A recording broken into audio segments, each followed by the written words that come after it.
Howdy, lieutenants and economists. The most volatile, evil, disgusting things on the planet, humans. If you have a video request, you can always go to assholeconsulting.com. Yeah, I am gonna charge you, kids. And that is the importance of not fucking up. You are such an asshole!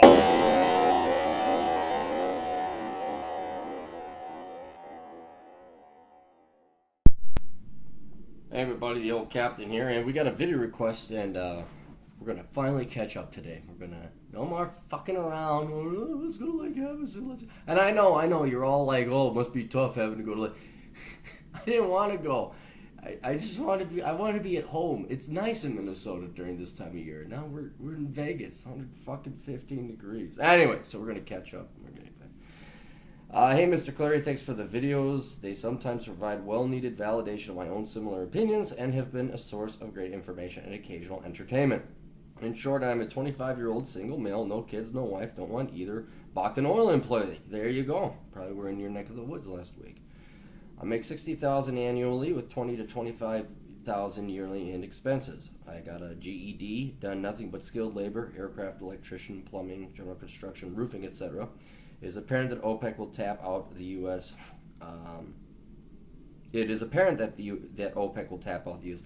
Not necessarily. I have a feeling we're actually going to beat them in the long run. It's one of the few optimistic, glimmering, shining things of hope because I believe our engineering. I mean, heck, let's be very clear about the Middle East.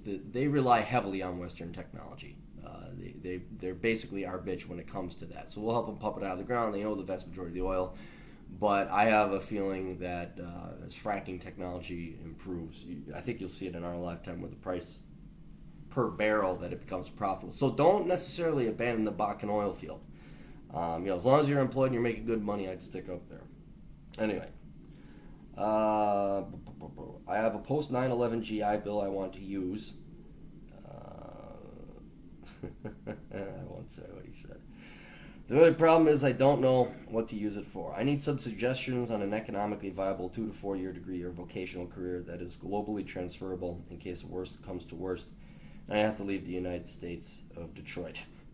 Anyway, all right. Well, thanks for the email there, Ryan. World's your oyster, dude. It really is. I think because of your background, you're predisposed to some kind of vocational trade, be it welding, electrician, something along that lines, it's not that I'd love to point and say this one thing is what you should do, but there's a problem.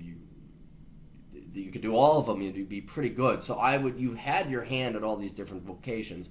Which one do you like the best? Which one do you think you're best at? Which one do you think you have an aptitude for? I would avoid roofing. I mean, not that there's anything wrong with roofing, but a lot of these vocations and what should guide your decision as well is to realize you're not going to be 25 anymore.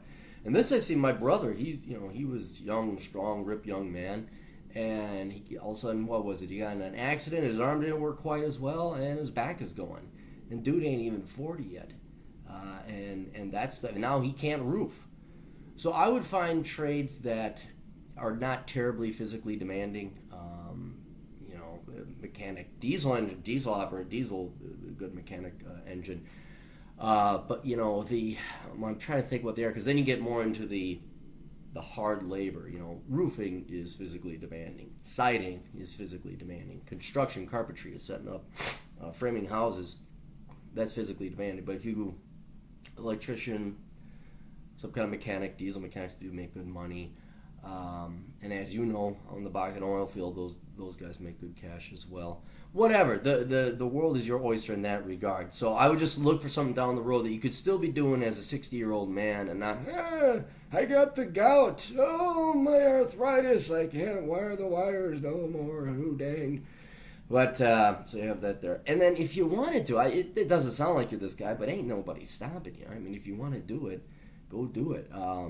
Go into school. Again, buy the book Worthless, but I mean, I'll give you a very, very, very brief synopsis. Go into STEM, some kind of science, technology, engineering, and math. Always, always, always look at starting salaries because there are some, quote, fields that are STEM, but they don't pay very well. Biology is one of them. Finance, economics, it's math-based, but they don't pay very well. But yeah, if there's something like you want to become an engineer, again, assuming you want to stay in the same field in the Bakken drilling world.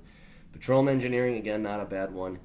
But just from the sounds of it, we'd have to sit down and talk longer, and I don't have the time and you don't have the money. It sounds like you're more of a tradesman type guy. And here's the other thing. I don't know if there's like a limitation when, if you got to use your GI Bill, you use it, you lose it, that kind of thing. You can always get a 4-year degree. I would, get a very good skilled trade and then maybe start looking at accounting. Or maybe start looking at electrical engineering or mechanical engineering or something where all of a sudden, by the time you're 35, 10 years from now, you've worked up, you've gone to school part-time in addition to your trade, that you're starting to close in on your bachelor's. And people are like, hey, look, Ryan over here has been in the Bakken for 14 years and he's got a certification in welding, but he's also got a mechanical engineering degree, or he's going to get one next year. And that's really going to help out when you start to get, my age, middle age, and want to start making bigger bucks, or not sit out there in North Dakota when it's fucking minus 20 below zero and blowing like hell out of Canada, or 98 degrees and the mosquitoes are trying to bite at you while you're working out there. So anyway, that's why I recommend. Again, I wish I could recommend something specific, but that's your job. You got to kind of think exactly what I want. But those are your two options, and I'd put a little less emphasis on getting a 4-year college degree than I would the trades. Best luck to you. Toodles.